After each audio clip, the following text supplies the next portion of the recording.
Prior to embarkation for Allied armies in World War II, troops were to be located in staging areas located 50 to 60 miles from the coast. While in these so-called concentration areas, units were to be self-sufficient, were to continue their training, and were to take preliminary steps in preparing equipment and securing supplies for the sea voyage. Next, the units were to be sent southward by road or rail into a marshalling area in the order indicated by priority tables prepared by appropriate Army headquarters.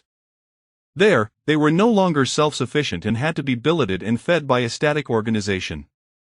In the marshalling area, the units were placed under a security seal, were briefed on the forthcoming invasion, received final issues of supplies and equipment, and their vehicles' final waterproofing.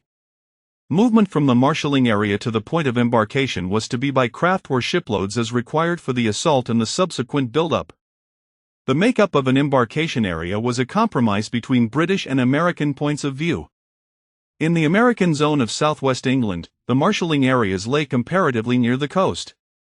In the southeast, the British marshalling areas were located further inland to afford maximum concealment and protection.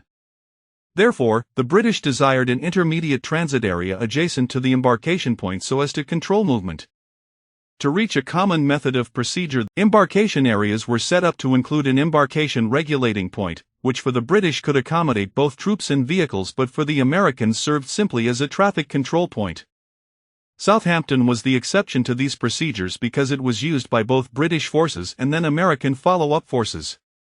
The U.S. Army headquarters on D-Day and for Operation Overlord was in the Southampton Civic Center, and the film shows American troops taking over a recently vacated camp on Southampton Common. In general, the Americans found no great need for the embarkation areas, since the proximity of marshalling areas to embarkation points could have made possible control of embarkation of troops and vehicles merely by parking the units along the roads leading to embarkation points, and then bringing craft or shiploads to the embarkation point.